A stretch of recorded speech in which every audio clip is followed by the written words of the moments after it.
Oke, warga Kabupaten Kediri kembali pada Bincang Demokrasi KPU Kabupaten Kediri. Kita meneruskan diskusi kita yang sempat gayang dan tertunda karena kita harus menambah hero semangat kita. Karena beberapa orang harus dengan rokok, harus dengan kopi, dengan minuman. Mungkin ada yang berbeda pendapat bahwa rokok tidak boleh, tapi bagi kita rokok itu bagian dari kenikmatan yang kita nikmati. Mungkin bagi orang yang berbeda pendapat silakan, tapi bagi yang sesama, ayo kita sama-sama menikmati rokok hari ini dan kopi hari ini.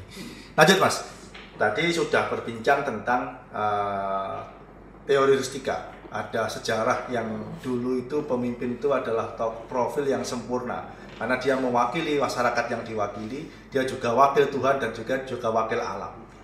Hari ini itu tidak terjadi ya, atau mungkin bisa jadi ahistoris terhadap profil itu yang menyebabkan masyarakat itu enggan untuk terlibat di dalam politik. Bisa ada nggak keterikatan itu? Sebenarnya masyarakat itu masih punya. Setidaknya imajinasi itu masih ada. Coba cek di setiap pemilihan kepala desa. Saya masih baca beberapa karya penelitian di Kabupaten Kediri di saat pilkada itu ada yang memang masih menggunakan kosmologi itu. Sopo nanti yang malam pemilihan kepala desa dapat pulung tanda ya. Itu. Tapi itu juga sebenarnya cara pandangnya sudah terkontaminasi alam-alam modernitas. Karena sesungguhnya memang itu kita pernah memasuki dunia seperti itu ya. Artinya ketika dulu Barat muncul sebagai gerakan rasionalisme, kemudian liberalisme, kemudian individualisme, ini kan sebenarnya ingin mengkritik bahwa pemimpin itu bukan wakil Tuhan. Kalau wakil Tuhan nanti angel kontrolnya tadi dari Mas Ike. Iya. Tapi bagaimanapun juga sesuatu yang sudah berjalan kemudian dikritik tapi tidak berarti ditinggalkan semua. Nah ini kan demokrasi itu mengambil alih bukan untuk mengkoreksi, tapi memang ini loh yang ideal yang harus dilakukan. Mengganti konsep secara iya. drastis itu ya. Nah, sementara kalau kita kaitkan dengan falsafah ideologi bangsa kita, ketuhanan itu masih sila pertama loh. Artinya memang masyarakat kita itu sangat-sangat spiritual gitu.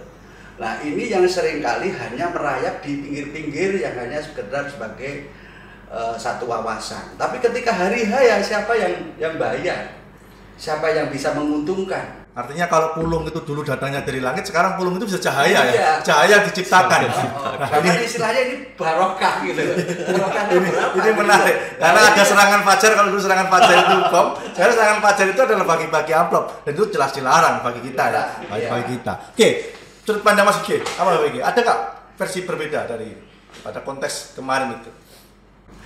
Iya, jadi memang saya lihat memang ada dua faktor ya. Yang pertama gini. Tapi intinya begini, ketika kita ikut partisipasi, khususnya adalah pada wilayah calon yang kemudian akan dipilih gitu ya, atau mencalonkan bahasanya dia, itu memang ada tiga hal yang perlu digarisbawahi gitu. Yang pertama adalah terkait modal sosial ya di sini ya. Modal sosial itu yang pertama apa? Itu adalah trust, kepercayaan sebenarnya. Jadi orang kalau menyalon itu sebenarnya wujudnya itu dia sudah harus ada kepercayaan. Terkenal dulu gitu ya. Terkenal dulu. Makanya banyak artis yang nyalon gitu ya. Banyak artis yang nyalon. Mereka itu trust, lo tahu ini orangnya seperti apa kan gitu. Nah ini memang kadang-kadang semua orang kebaikan kan, kalau saya mandangnya semua orang baik. Saya percaya selalu dengan orang kan gitu toh. Positivisme gitu ya. Ya boleh di situ kan gitu. Karena memang bangunnya memang harus begitu, nggak boleh kita apa bahasanya? Suudon terus itu kan nggak boleh ya kita ya. harus kusnudon dulu. Sama orang dulu. Oh ini maunya apa gitu. Oh saya kenal dengan ini. Oh ya ini keluarganya baik ini. Orang kalau mau nyalon itu harus dilihat itu dulu. Mang. Pertama adalah seberapa besar sih sebenarnya kepercayaan masyarakat dari mana terkenalnya dia kan gitu. Nanti ada profilnya ya. Profilnya dulu lihat itu sebenarnya. Nah yang kedua adalah terkait dengan budaya. Nah, budaya ini juga menjadi kadang-kadang menjadi satu apa ya bahasanya itu. Ini jadi dominan kadang-kadang di tingkatan, misalkan begini saja. Kuatnya aktor calon misalkan, dia mau calon. Dari siapa? Dari mana dia? Dari kadang-kadang ada yang ngomong Jawa, ada yang dari timur, ada yang dari ini. Kadang-kadang itu orang itu memetakan seperti itu. Dan itu memang real itu di situ. Itu alamiah atau by design? Itu alami. Yang harus alamiah ya itu, Alamiah bukan by itu. design ya? Betul, By design. alamiah. Iya alamiah betul itu. Jadi orang ketika, oh ya aku kenal orang ini, oh ini karena orang Jawa ya aku ngerti tabiatnya orang Jawa ini. Kadang-kadang begitu.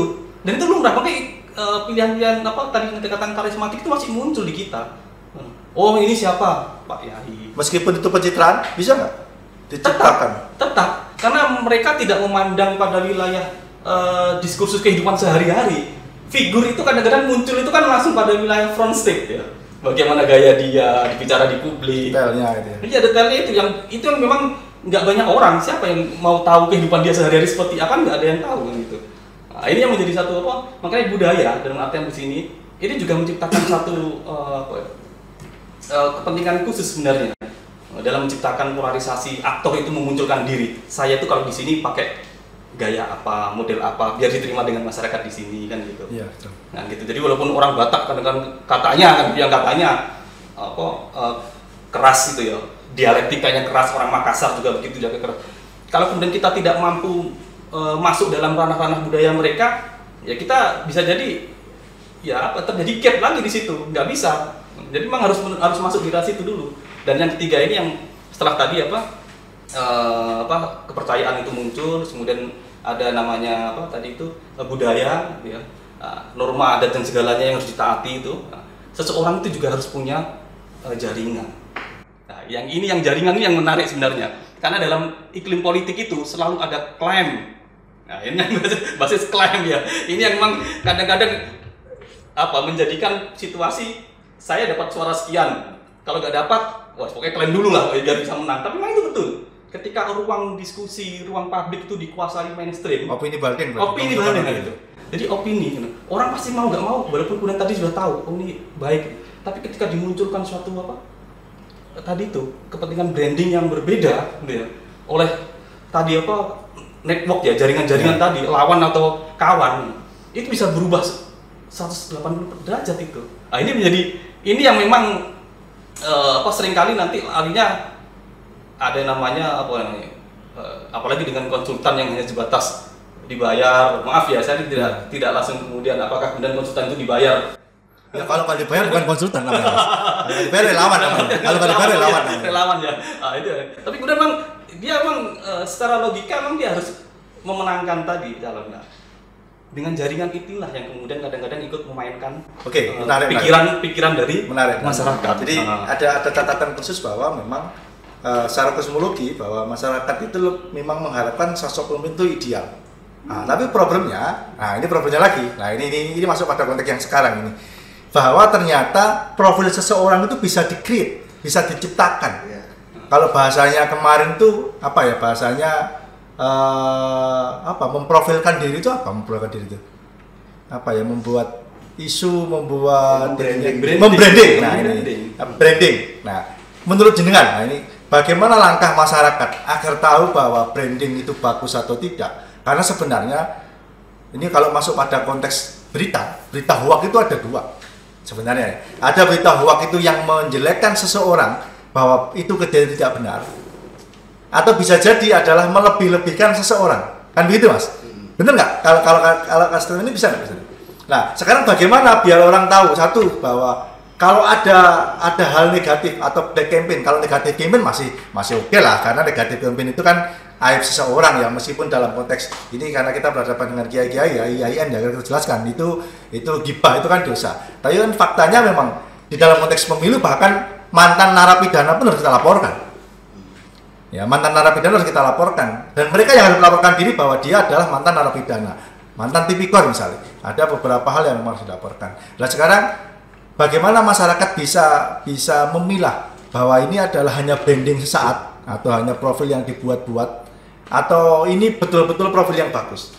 Atau bagaimana masyarakat bisa menyaring bahwa informasi kata kemarin ada isu salah satu calon adalah PKI, anak turunan PKI. Ada satu calon bahwa dia adalah beragama lain dan banyak hal lah. Kira-kira apa yang harus dilakukan masyarakat? Iya.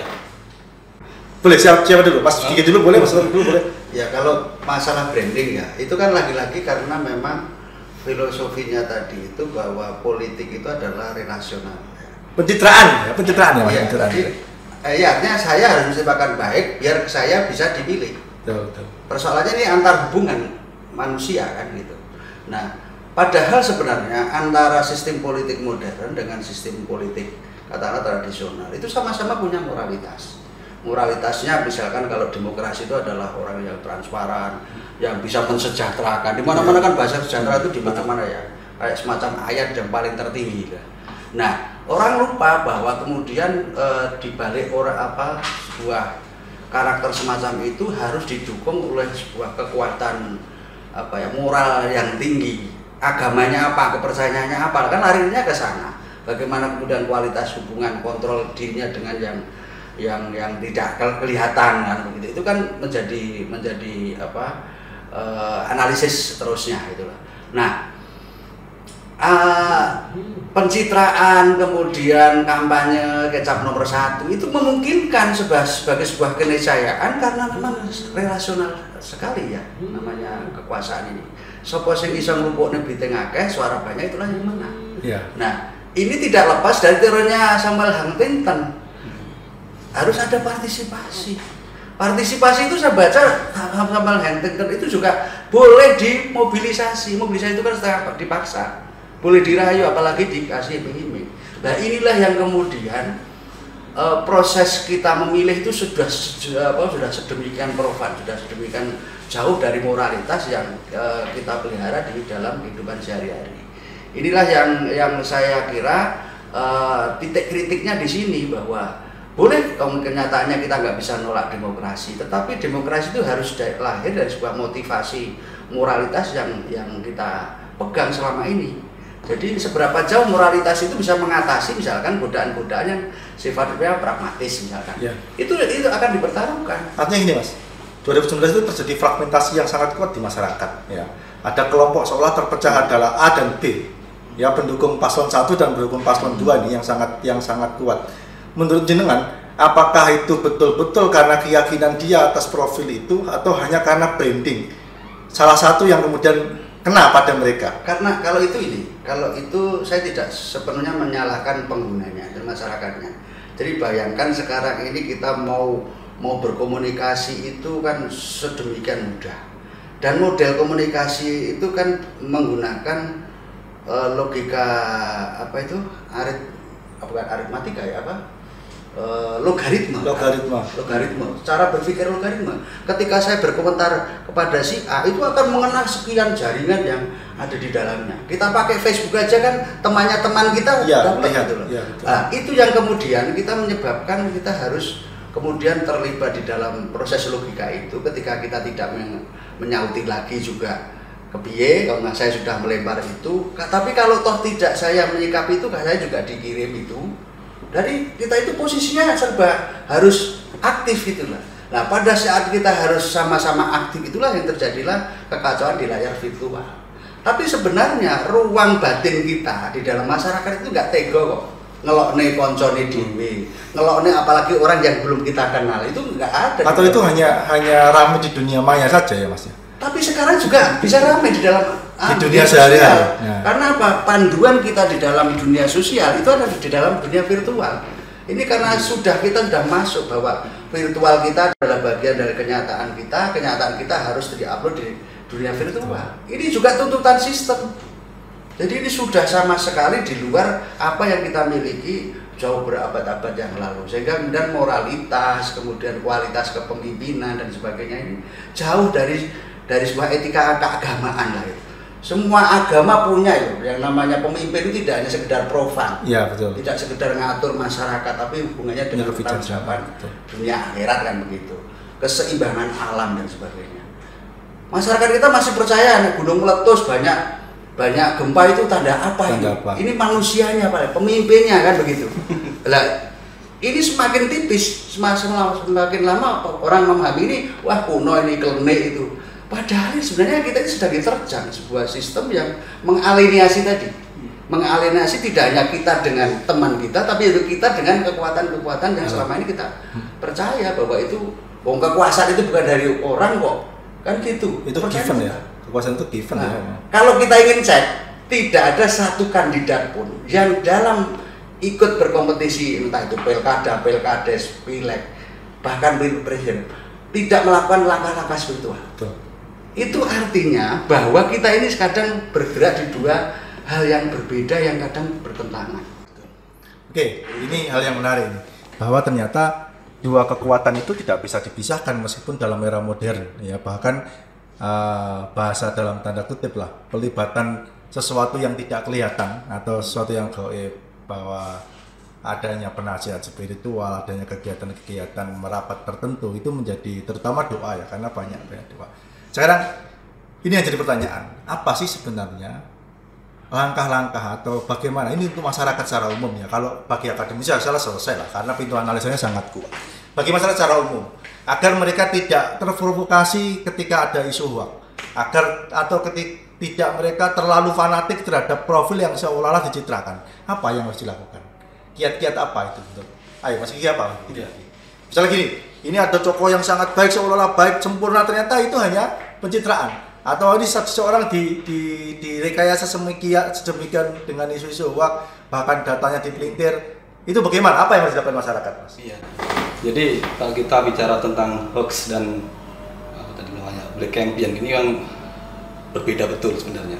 Kalau hoax itu kan jelas itu berita bohong.